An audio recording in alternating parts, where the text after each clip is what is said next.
2, 1. And welcome everybody this afternoon to our inaugural book launch. I would like to welcome everyone who's here today, including the members of the book committee, to those people watching online, either live or via recorded. And I would like to start with a small quote, if I may. The Greek philosopher Plato once said, "Books give a soul to the universe, wings to the mind, and flight to the imagination. And as well, it adds life to everything." We are here today on the occasion of the launch of our regimental history of the PLF, and I say to you that Leo has given life to our unit.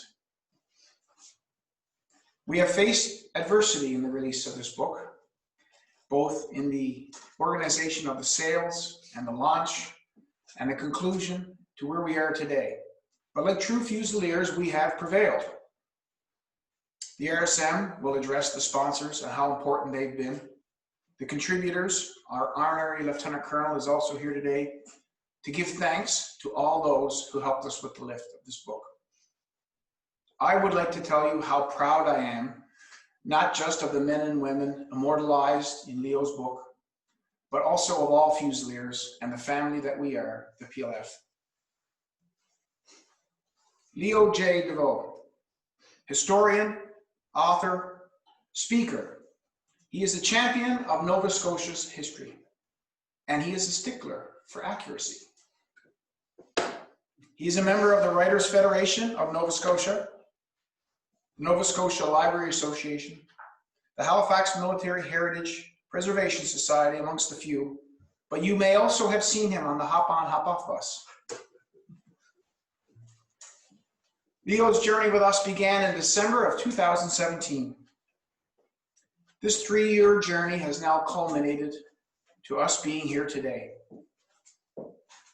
I think our Honorary Lieutenant Colonel Dave Connolly would agree with me that this should in fact be almost a battle honor for our colors, the launch of the PLF regimental history, because it has been a true battle.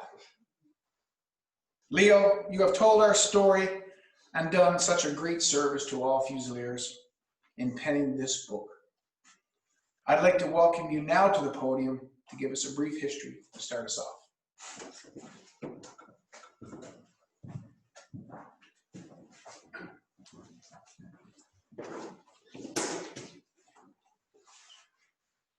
Well, thank you for those kind words.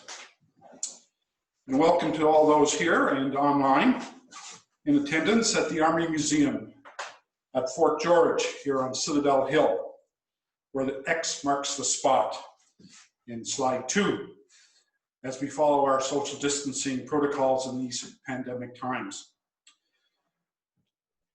Image of the cover of the book. My name might be on the book, but it was definitely a team effort. And I want to express my appreciation for everyone, from the people who provided funding for the project, the research support, and editorial guidance. As I mentioned in the preface of the book, writing a regimental history is challenging ground to walk on. And there are many records, war diaries, and stories attached to much of the PLF's long history, literally going back to 1749, with the founding of the British settlement here in Halifax. I couldn't include everything, but I hope the text and visuals capture a sense of the events and some of the special personalities that are part of the regiment's history. In the interest of time, I will share with you some of the key elements of the story, and for the rest, you'll have to buy the book. Slide 4, picture of Jim Bruce. As it's been said, this book was dedicated to the late Brigadier General James Bruce, who was the commanding officer of PLF from 1997 to 2001. And it was under his leadership as honorary colonel that this book was envisaged to celebrate the 150th anniversary of the regiment in 2019. He did not see the results of his vision, but his fellow Fusiliers have dedicated the book to his memory and in gratitude for his contributions to the life and history and the values of the regiment. Slide 5. When Canadian Confederation began and became a reality in 1867, a new militia act was set up by the Department of Militia and Defense and placed volunteers at the core of the new nation's defenses. Within 2 years after that militia act was passed, in 1869, May 14th, the Halifax Volunteer Battalion was constituted into 2 battalions, the 63rd Halifax Battalion of Rifles and the 66th, the Halifax Battalion of Infantry, with Lieutenant Colonel James Bremner as the commanding officer. It is from that date, the 14th of May, 1869, that the Fusiliers celebrated the 150th anniversary in 2019. The Halifax Battalion of Infantry actually has its roots in the 1st Halifax Regiment, going back to the Halifax companies of independent militia that were called up from the Grand Parade in December of 1749. Slide 6. It was just 10 years later after this, in 1878, that the new Governor General of Canada, the Marquis of Lorne, with his wife, the Royal Highness Princess Louise, arrived in Halifax. Both were in their early 30s, and the Marquis was signed in the Nova Scotia Province House as the youngest Governor General and would serve in Canada for 5 years. A year after their arrival, slide 7, Princess Louise consented to allow the 66th to bear her name as the Honorary Colonel-in-Chief, becoming the 66th Battalion, Princess Louise Fusiliers, still under Lieutenant Colonel Bremner as the CO. Slide 8.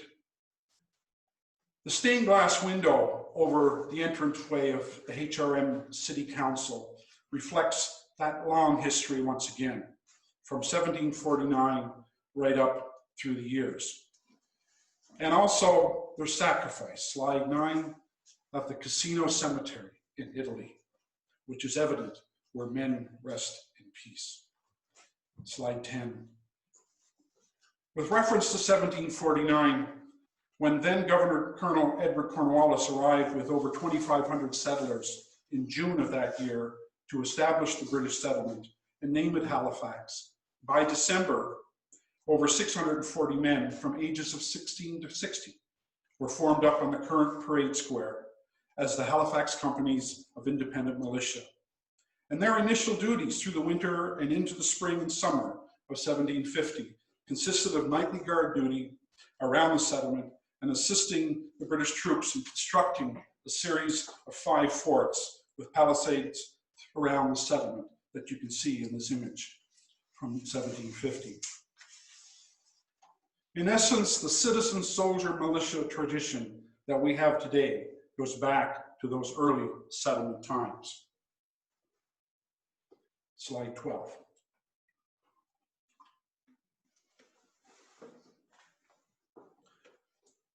In reflecting upon the Fusiliers' history, infantry regiments of the Commonwealth have 2 colors.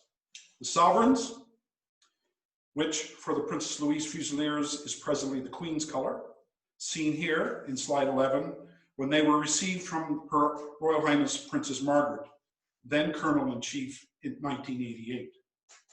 Slide 12, and there is the regimental colors, which carries the regiment's battle honors. Like many Canadian military traditions, battle honors originated with the British Army and are granted only to units in which the majority of the battalion or regiment was engaged, or a subunit operating independently was involved. Slide 13. This slide shows you the list of PLF honors, and I've added the dates to kind of give you more context. It was the sequence of these battle honors that acted as a guide to frame the larger historical narrative of the book.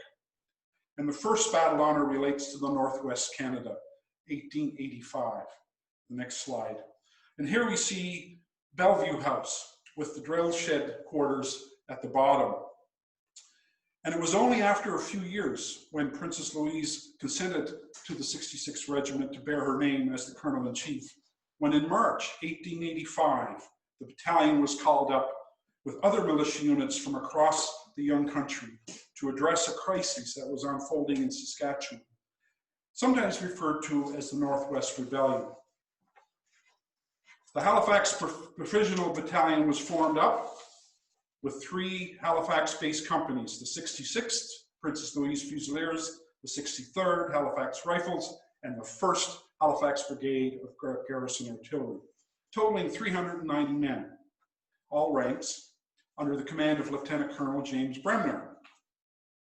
They marched from those drill sheds to, slide 15, the new Intercolonial Railway building, and they took the rail 4,700 kilometers west, and they didn't know how long they would be gone. Time doesn't allow me to review all those details, but suffice to say there were close to 5,000 volunteer militia, accompanied with permanent forces that were called out to active service in the Northwest. Slide 16. The route of the battalion went somewhat like this, as you see in the map, from east going west. And there were sections that actually didn't have a rail line quite finished yet. And so they had to march over ice-covered Lake Superior, slide 17, and then they met the troops, they met a rail car, and they picked up the line again and made their way to Winnipeg. And when they got to Winnipeg, slide 18, they received their assignments. And the Provisional Battalion was assigned to guard communications and telegraph lines and dig trenches and ensure the lines were secure in the district of Assiniboia, first at Swift Current, then in Medicine Hat and Moose Jaw. Slide 19. Keep in mind, Saskatchewan didn't exist at the time. Out west was more all districts, right to BC. Slide 20. Here's a picture of the troops on the prairie. The battalion never saw action, actually. While on active service, though, there was a casualty. Private Mullig of the 66 died in a drowning accident. But by early July, the battalion was ordered back to Winnipeg, and they returned to Halifax, and they arrived back in late July. The experience, though, had brought to the men a whole new awareness of the vastness of this country. Slide 21, the Halifax Armory. 4 years later, on June 27th, 1899, 500 men from the 66th Battalion, the Princess Louise Fusiliers, marched from their old drill sheds quarters to their new quarters at the Halifax Armory. And no sooner were the men settled than they received orders to form up the first contingent of 1,000 men to assist Britain in the South African War. Slide 22. There had been over 60 years of growing strain and hostility between British immigrants and Dutch settlers known as Boers, from the Dutch word farmer, in the Dutch Afrikaner republics of Transvaal and the Orange Free State, much of it having to do with mining and mining rights. And the Boers declared war on Britain on the 12th of October, 1899. And the conflict lasted 2 years. Slide 23. Time doesn't allow, again, to go into all the details of the Boer War, but this gives you a little sense of the geography. In Halifax, H Company for the contingent was formed up, and it consisted of 125 men that went into this conflict. They arrived in Quebec by rail and then left and arrived. It took them a month to get to Cape Town, South Africa. Slide 25. One of the more current battles in the conflict, significant battles, was called the Battle of Paardeberg. And that was fought between 18th to the 27th of February, 1900. And that witnessed over 15,000 troops facing 7,000 Boers. And it was the first time that men in Canadian uniform were fighting in a Canadian unit in their first foreign war. This specific battle also gave Canada its first Remembrance Day, which started in 1900 until the First World War, when Canadians gathered actually on the 27th of February to remember Paardeberg Day, rather than our current 11th of November, which was established after the Great War. 2 men from the 66 were killed in action during the Boer War, and 1 from the 63rd Halifax Rifles. I might add also that Captain Henry Duncan Stairs of H Company was awarded the DSO and promoted to Major for his services at Prattburg. Slide 26. When they returned, there was a parade for the returning soldiers, which was celebrated 120 years ago tomorrow, November 2nd, 1900. Slide 27. The South African Memorial, as many of you know, on the north end of the Nova Scotia Province House, has served as the current site of Remembrance Day services for the Princess Louise Fusiliers. More than 8,300 Canadian troops would ultimately serve in that conflict. 267 died in action, 135 died from disease, and 252 were wounded. The ultimate war, though, claimed over 60,000 lives, including 7,000 Boers and 22,000 British. The Great War, a poster, number 28. When Britain declared war on Germany on August 4th, 1914, Canada pledged support. And at the time, the 66th Regiment was placed on active service and was formed up at the armories under the command of Lieutenant Colonel Chipman. A number of new recruits joined up with the expectation that the Fusiliers would be going off soon. However, they weren't. They were assigned to coordinate details of what was called the Halifax Defense Scheme, with duties that included garrison duty and land and surveillance of the perimeter approaches around the city itself. And this also included the 63rd, the 69th, and the 94th Regiments, and the Canadian Garrison Artillery. Also, the PLF Regimental headquarters was moved to a defense station at York Redoubt, and they would remain there until the demobilization of the unit in May of 1918. So even though there wasn't an exclusive PLF unit assigned to go overseas during the Great War, it is known that shortly after the war was started, over 150 Fusiliers transferred into other battalions and joined thousands more of Canadian troops going overseas from the port of Halifax. Slide 29. For example, here in Nova Scotia, the 25th Battalion, Nova Scotia Rifles, were mobilized in Halifax on the 7th of November, raising about 1,000 men under the command of Lieutenant Colonel George McCain. And they left for Great Britain in May of 1915. We estimate there was about 50 Fusiliers who transferred over the 25th in that initial start. And they were known later as the Fighting 25th, serving in France and Belgium. And when they arrived in France on September 22nd, 1915, they would be involved in almost every major engagement of the war. Interestingly enough, over 5,000 men would ultimately serve in the 25th. By war's end, only 2 officers and 96 other ranks were left from the original battalion that had arrived in France in September 1915. Number 30 image. However, in April 1915, the 66th PLF was given authority to organize a reinforcing draft on this, which was going to be called the 64th Overseas Battalion. And by December, a draft left with 255 all ranks left Halifax. A further 885 left in March of 1916, and in August, another draft of 649 for a total of a little over 1,780 troops.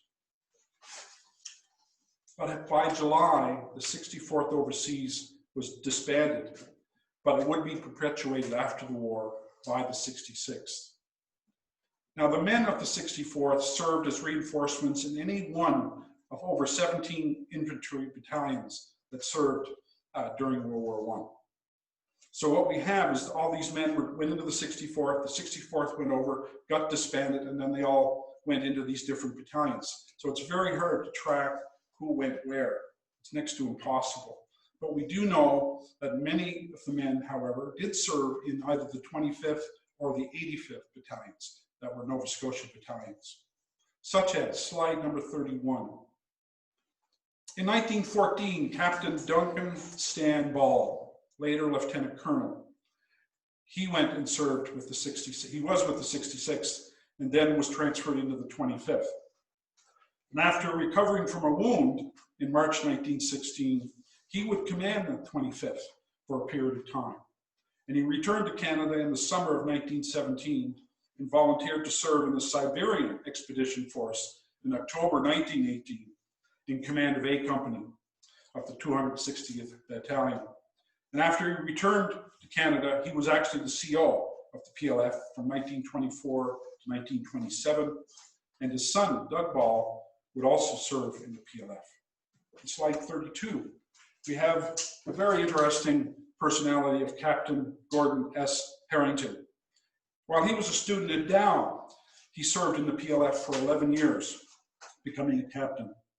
And after law school, he practiced law in Glace Bay and became a respected labor lawyer. And he enlisted with the 85th Battalion, transferring to the 185th and serving as second in command to Colonel Frank Parkaday, a well-known author later after the war. Harrington was later assigned, though, to the office of the High Commissioner for Canada and became the Deputy Minister for the newly formed Ministry of Overseas Military Forces of Canada with the rank of Colonel, and was negotiating with Britain over the control of Canadian forces on the Western Front. When he returned to Canada, he resumed his legal career and eventually became involved in provincial politics, becoming leader of the Conservative Party, and then he served as Premier from 1930 to 1933. Slide 33. Here's a photo of Garnet J. Caldwell, a well-known personality in the 66th. Among the men he served, Garnet served also with his two brothers, Cyril and Ray, both lieutenants in the 63rd. And they all went overseas in 1917 and in 1918. And Garnet was a lieutenant in the 66th when he went overseas. And all survived and returned home to run their family clothing business. Garnet would later become commanding officer of the 66th from 1936 to 39, and an honorary colonel from 78 to 1986. Slide 34.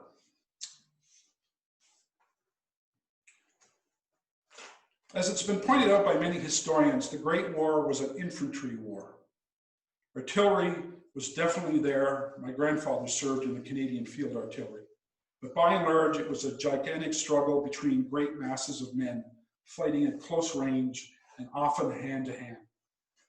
And as I mentioned earlier, can't go in all of those details, but let's have a quick look overview using the battle honors as a guide.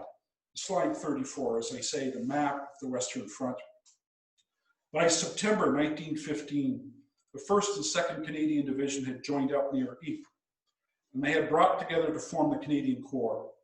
Among these men were also the 25th Battalion, whose later reinforcements also came from many Nova Scotia regiments. Slide 35. Throughout the various battles, men faced the elements as much as they faced the enemy.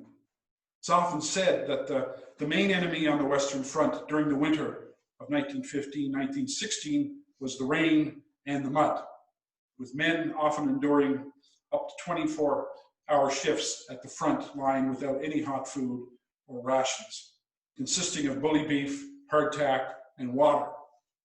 But not surprisingly, the daily rum ration was welcomed, even by the men who had not previously drank alcohol. Battalions would often serve on average of 6-day tours in the trenches on the front line and then in reserve. And often reinforcements would be added in preparation for the next tour to the trenches. And during rest billets, they would enjoy the luxury of a hot shower and some laundry facilities often rigged up by the engineers. Slide 36. By the 29th of October 1915, the brigade machine gun companies were authorized, and within a year, the Canadian Motor Machine Gun Brigade was created, using Lewis guns that were used by all infantry platoons. So the men who were from the PLF and serving in reinforcements in different places would have been very familiar with all of this. Slide 37. When many people hear of battles from the Great War, like the Somme, for example, they think of a one-day or a couple of day battles. But in fact, the Battle of the Somme lasted over 4 months, stretching over a 28-kilometer front. It was one of the first major British offensives of the war and is considered one of the bloodiest in human history, with over 650,000 Allied casualties, with 200,000 killed, including 24,000 Canadians who died or were wounded or missing or listed as missing. There were also over 450,000 Germans that died as well. Excuse me.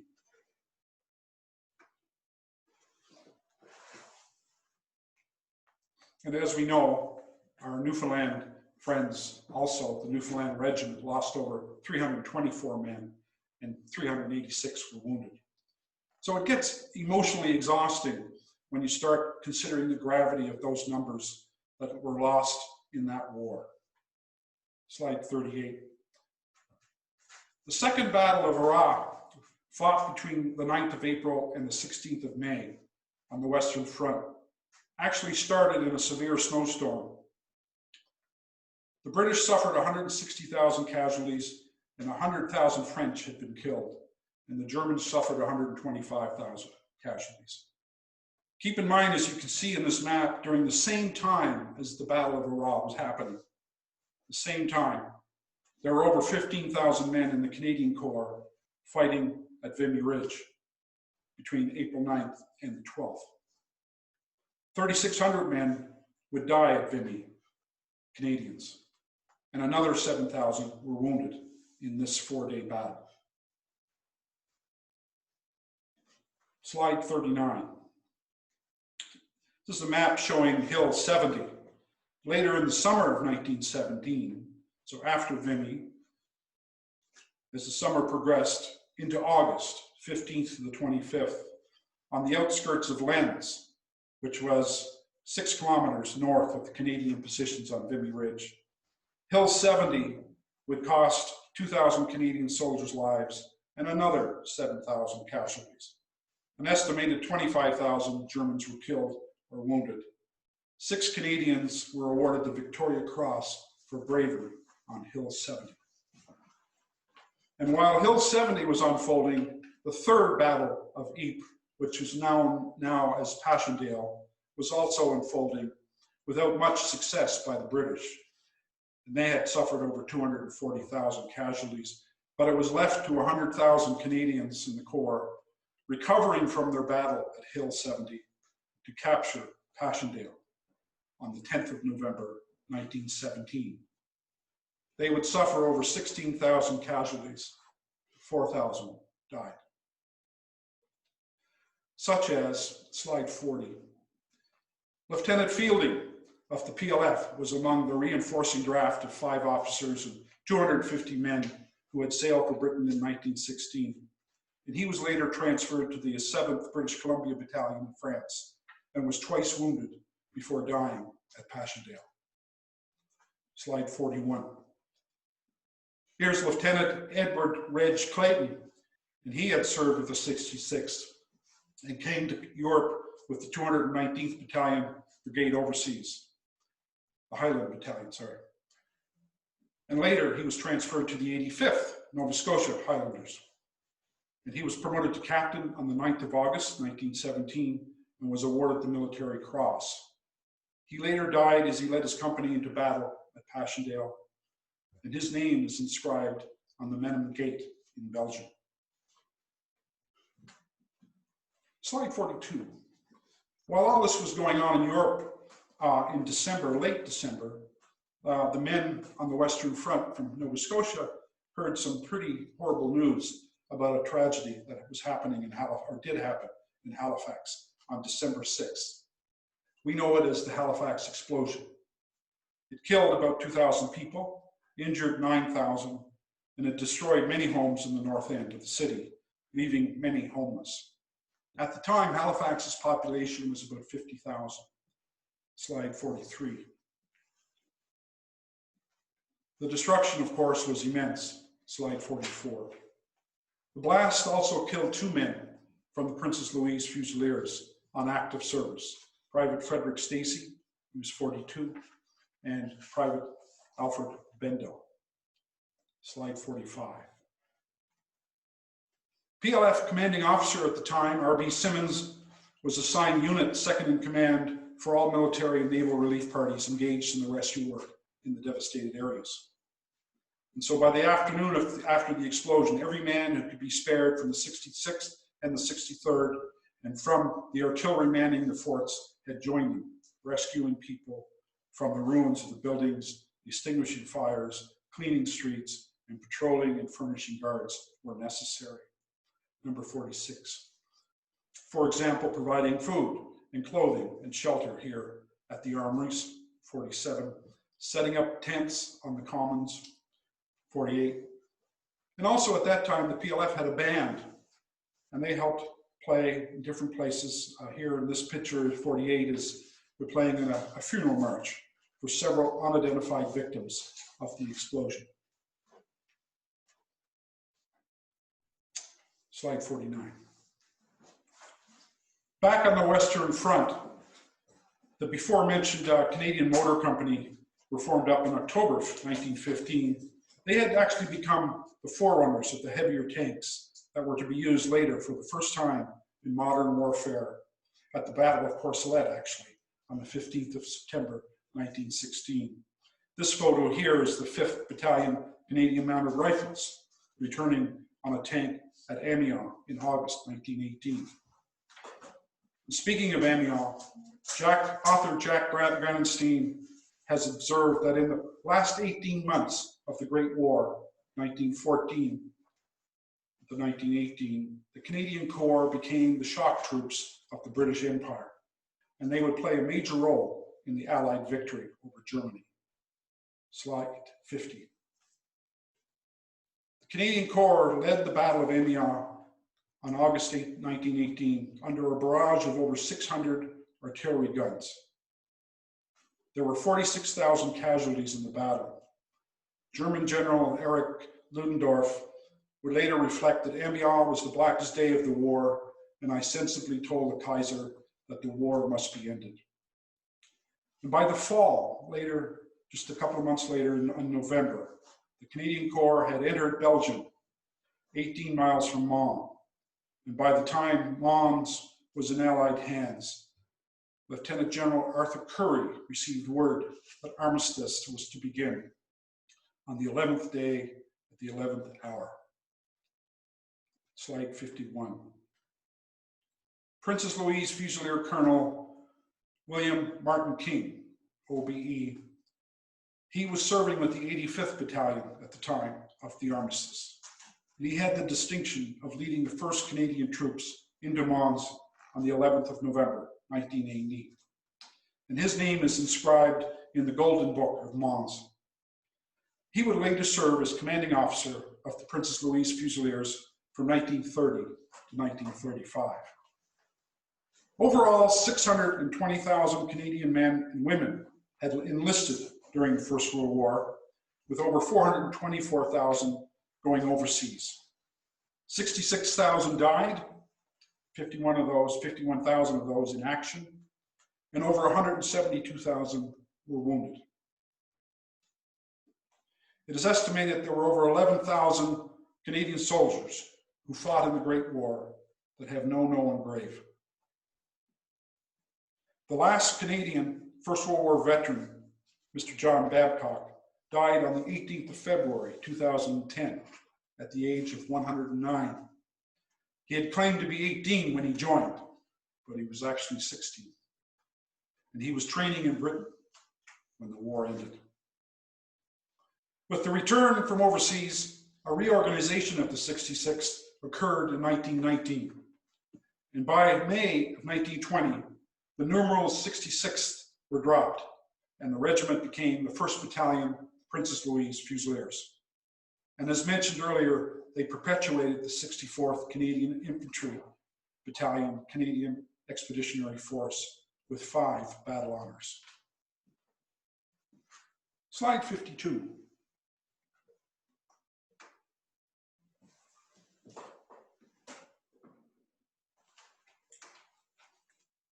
On Christmas 1932, the Princess Louise Fusiliers received their best wishes from their Colonel-in-Chief, Her Royal Highness Princess Louise.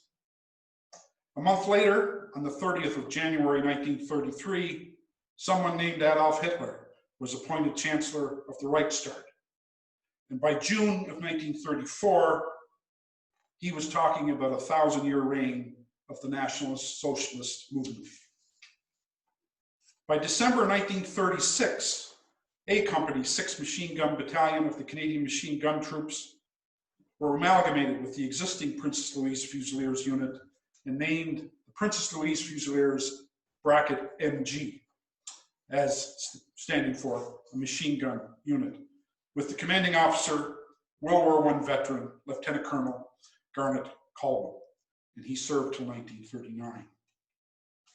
By 1939, Canada had possessed over 4,500 professional Army soldiers, and they were augmented by over 51,000 partly trained reservists with virtually no equipment. And soon dark clouds were appearing over Europe. When Hitler invaded Poland on 1st of September 1939, Britain declared war, and on the 3rd of September, Canada followed. By the 10th, Canada joined with their Commonwealth allies and authorized the formation of the Canadian Active Service Force. And as a result, the Princess Louise Fusiliers were mobilized. Slide 53. And just a couple of weeks later, the first naval supply convoy began leaving the Bedford Basin, a week after basically Canada had declared war. It would be the first of over 377 convoys that made up the Battle of the Atlantic between 1939 and 1935. And so by December 1939, the PLF strength had reached 485, all ranks. There were 3 small overseas drafts from the regiment, and they were assigned as reinforcements in other regiments in the 1st Canadian Division, which left for Britain, on the 10th of December and the 22nd of December. The next slide, 54. At home, so while some men were going in again, somewhat like World War I initially, while some men were going in as reinforcements to other units in World War II, the PLF at home were assigned to local protection duties, somewhat similar to the Great War time, taking up defensive positions, once again at York Redoubt, facing the approaches to Halifax. Number 55. They also would train on the Halifax Commons and man machine gun posts at vital points, like the Halifax Municipal Airport at that time, and major thoroughfares coming in and out of the city. Slide 56. They would also do duty in Sydney and Canso in all kinds of weather. Slide 57. And also, they were also redesignated a motor group as well, with 603 all ranks. And they were posted to Debert and to Camp Aldershot. By the spring of 1942, a further 11th Independent Machine Gun Company, Princess Louise Fusiliers, was formed with 29-year-old Major William Bill Reed acting commanding officer. And he would later be second in command under commanding officer Lieutenant Homer Smiley Robinson. Number 57. After their final parade on the Wanderers grounds in late July 1942, the 11th Independent Machine Company, Princess Louise Fusiliers, led here by Major Bill Reed at the front, left for further training at Camp Depert before they went overseas. Talking about overseas, number 59, there's a photo here of the RMC troop ship, Queen Elizabeth. On the 30th of October, 1942, 31 officers and 801 Fusiliers under the command of Smiley Robinson, with Major Bill Reed second in command, joined over 15,000 soldiers from other regiments and set sail overseas from Pier 21 on the RMS troop ship Queen Elizabeth. Photo 60, image 60. Here's a photo of some tiered hammocks. During their sail to Britain, Fusilier and later Honorary Colonel Leo Simmons would recall of the time that the men slept in hammocks stacked 7 tiers high. Slide 61. The food was excellent on board, though, he said. They were fed twice a day in 6 sittings, and they ate in relays, waiting their turn and standing much of their time in very long queues. It took 5 days to cross the Atlantic when they arrived in Scotland on November 4th. Slide 62. With the arrival of them in England, they became the only Halifax regiment to have fought as a unit in the Second World War. Organized as part of the 5th Canadian Armored Division as the 11th Independent Machine Gun Company, was bracket PLF US, end bracket, providing anti-aircraft and mortar support to the infantry units of the 11th Canadian Infantry Brigade. Number 63. So after they arrived, there was intensive training on weapons, continued through late summer and fall. And by October, slide 64, the men boarded the SS Monterey in Liverpool, this time under the command of Captain Pierce Kennedy. And they set sail. They didn't know quite where they were going, under Operation Timberwolf. And they left in a convoy of 24 ships. Some thought they were going to North Africa, or maybe Italy. And they had one incident on the way, their first action actually, on November 6th, when the convoy was attacked by German dive bombers. But fortunately, they were unscathed. They ended up rescuing a number of Canadian nurses from the sinking of the Santa Helena that was in their convoy, but you'll have to read the book to get more details. Number 65. They arrived in Naples and disembarked on the 10th of November, 1943. Number 66. This is a map of the Italian campaign that essentially goes from 1943 to early 1945. And from Naples, the unit moved east towards the Adriatic coast, traveling through the cold and drenching rain of winter in what was known as sunny Italy.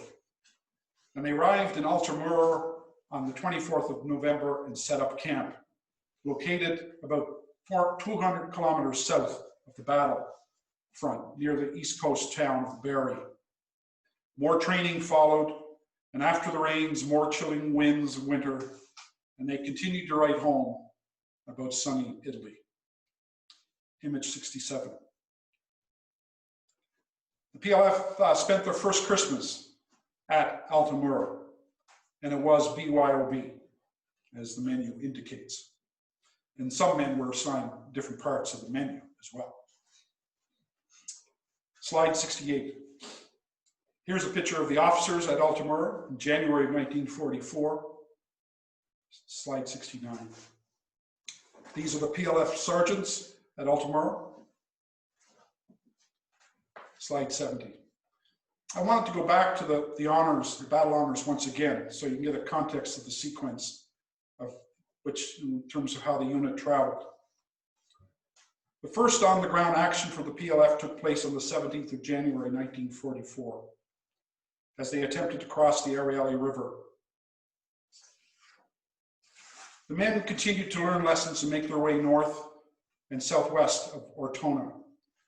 As the unit moved to various locations, they faced constant changes in the weather, from bombing to cold and snow, and roads continued to be muddy and greasy, often with only one lane, creating challenges for moving mule supplies and men in their platoons.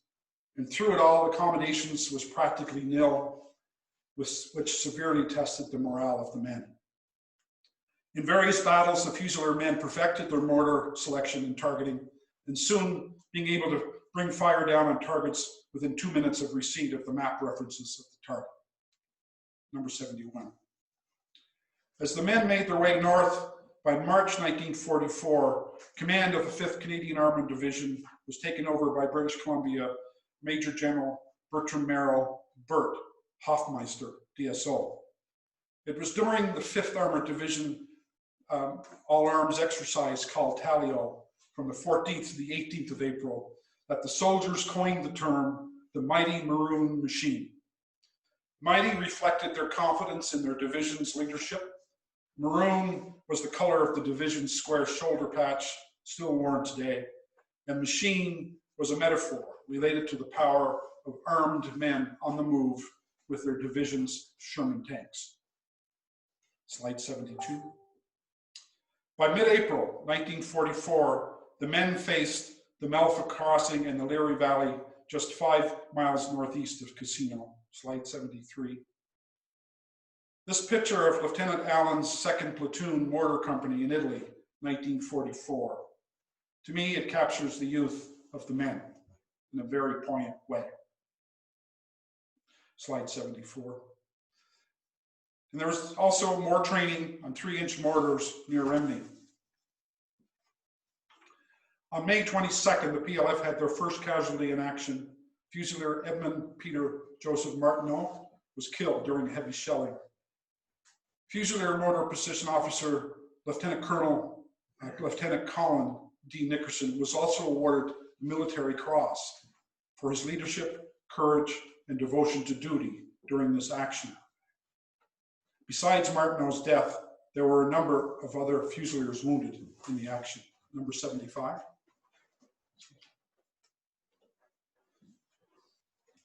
This is a picture of Captain General Colin Nickerson. He had enlisted in the Fusiliers and later would serve on the Gustav and Hitler lines, and he lost his arm in that Leary Valley action in which Fusilier Martineau was killed. Nickerson was later awarded the Military Cross for his leadership. After returning to Canada and after his studies, he later rejoined the Army as a chaplain, and he retired as Chaplain General in 1978. His 2015 obituary stated that he was proud to have served his country for over 30 years, from every rank, from private to brigadier general. Excuse me.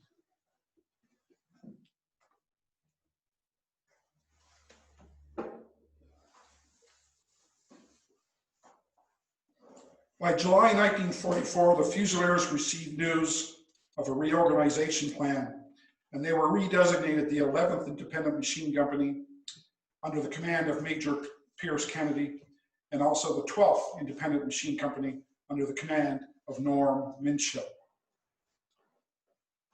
All told, it was 500 men, all ranks. The earlier mentioned Major Bill Reed was promoted to Lieutenant Colonel and transferred to be the CO of the Perth Regiment. Number 76.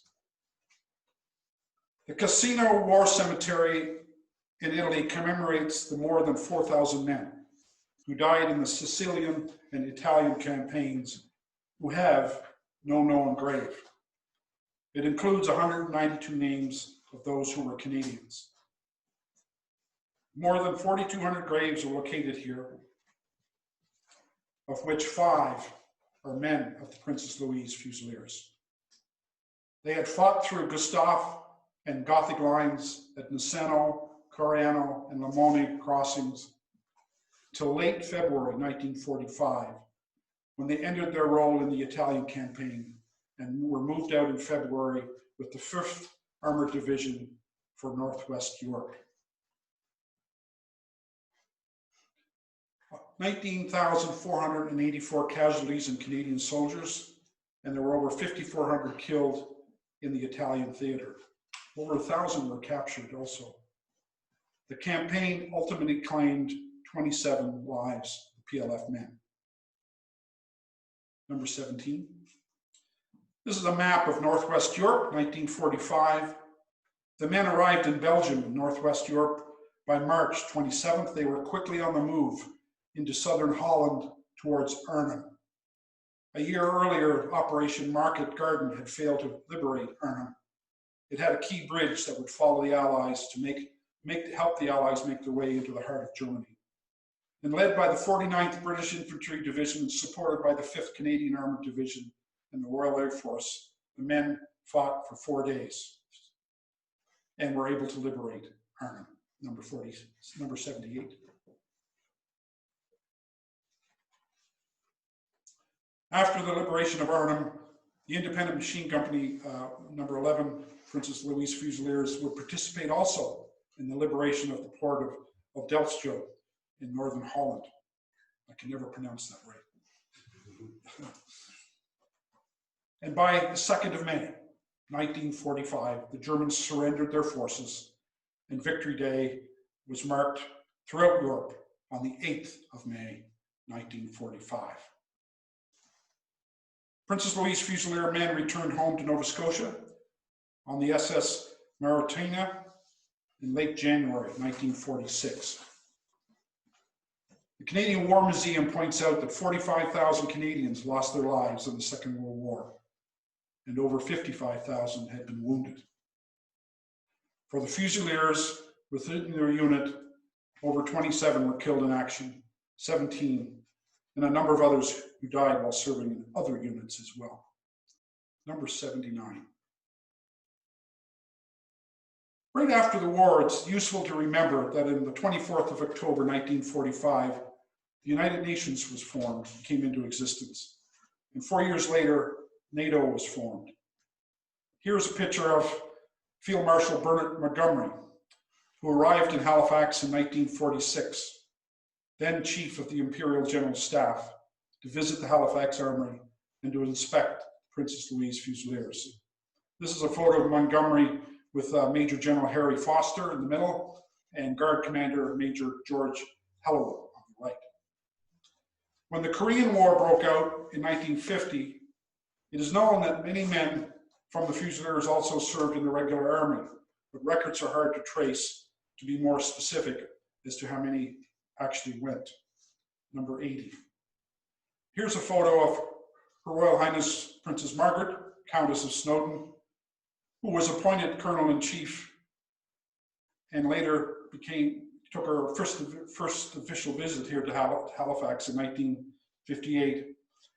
And she would visit again in 1988 to deliver the Queen's colors. Number 81. Throughout the summers, later after the war, up into the 70s and 80s, the PLF mounted a guard at the Citadel Hill and also participated in flyovers to Germany, providing a platoon to the 4th Canadian Mechanized Brigade Group. Number 82. They also participated in the Royal Tattoo here in Nova Scotia. Number 83. At the Freedom of the City event in 1984, besides the male Fusiliers, 3 women also marched on parade, beginning their presence in the unit from then onward. Number 84. And later there were peacekeeping efforts where men from the Princess Louise Fusiliers served in such areas as Sierra Leone, the former Republic of Yugoslavia, the Medak Pocket, in terms of the battle that occurred there in September of 1993, the Republic of Croatia, as well as Haiti, Sudan, Egypt, Cyprus, Bosnia, Rwanda, Iraq, Israel, and the Jordan Golden Heights. PLF men were present in all of those locations. Emergency relief and support in Manitoba, also men helped there with the flooding of the Red River in the late 90s, and when the ice storm hit Ontario and Quebec. In September of 1998, Operation Persistence, where the PLF served with 2 full platoons following the crash of Swiss Air 111. It was the 2nd deadliest aviation disaster in Canada, with a loss of 229 lives, just 8 kilometers off our Nova Scotia shores. And on the 11th of September, with a US-led international coalition that included Canada, 35 PLF men and women served in the 2005, 6, 7, and 2010 in Afghanistan. Slide 85. Here's a photo of Captain, now Major Rhonda Matthews on the left, with Laurie Cody with the 36th Service Battalion on the 3rd of April 2007 in Afghanistan.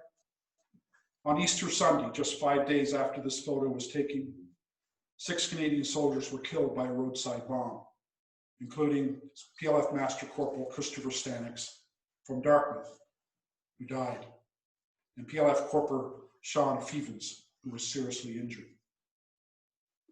When the last of over 40,000 Canadian service personnel left in March of 2014, 158 Canadians had been killed in Afghanistan.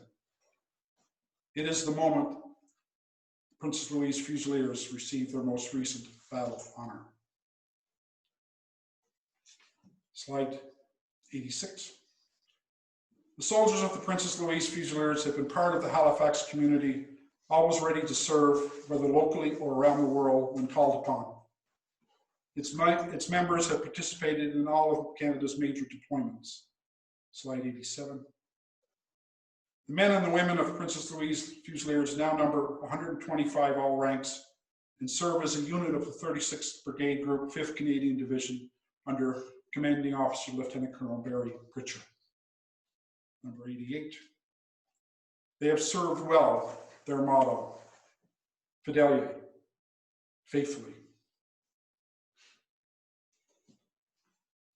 Slide 89.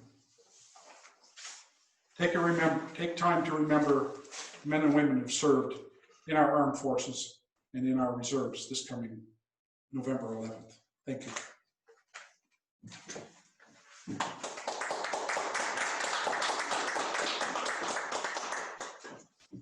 Thank you, Leo. Outstanding presentation on the regimental history and the book. And I think it's very fitting that we're here today at the Halifax Center. So good afternoon, everyone. On behalf of the Princess Louise Fusiliers and as Regimental Sergeant Major, it is my distinct pleasure to thank the following members who made this book happen. The editorial committee, Captain Michael Gray, former unit RSM, who's here with us today, Lieutenant Colonel retired Dick Patterson, and Lieutenant Colonel retired Robert Knapp, and General Peter Lloyd. The work completed to ensure this book had the accurate and factual content that it does was due to the tireless efforts of this committee over the past 2 years. The book sales committee, Lieutenant Colonel retired Marcel Boudreau, and Lieutenant Colonel retired John Miller, both with us today, as well as Second Lieutenant Ryan Fox, current member, and our honorary Lieutenant Colonel David Connolly. This committee has the monumental task of ensuring these books get out in person or by mail.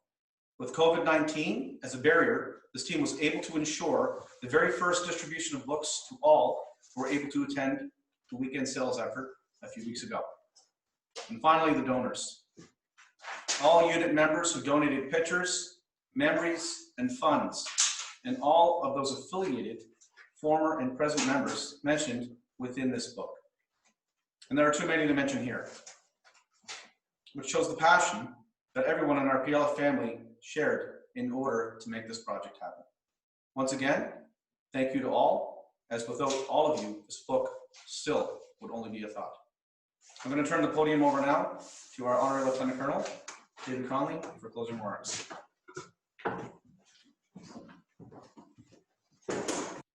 Thank you, RSM.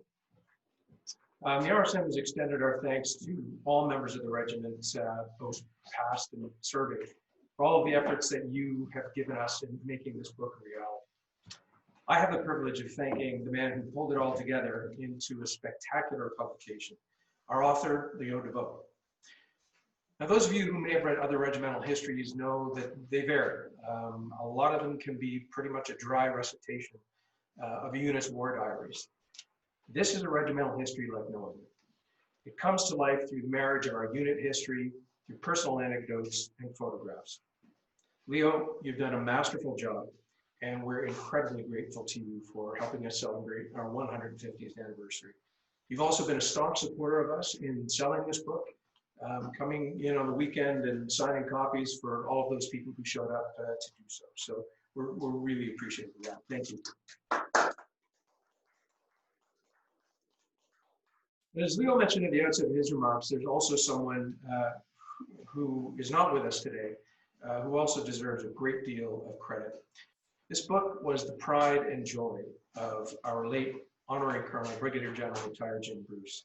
He wanted to see a fitting tribute to our 150th anniversary. And when I rejoined the regiment in March of 2017 as the honorary Lieutenant Colonel and attended my first Regimental Advisory Board meeting, this was the #1 thing on the agenda. It was a burning passion for him, and he wanted to make sure that we did something that was a lasting tribute to the regiment. And we've done that, and we've also made sure that it's a lasting tribute to him, because we made sure that there's a foreword included in the book that he originally had penned. We've included that, and we've made sure that the book is dedicated to him. We'll also be making sure that his widow, Kathy Bruce, who's also part of our regimental family, receives a signed copy. Lastly, I want to thank the Army Museum. The Army Museum has been an incredibly supportive organization for us.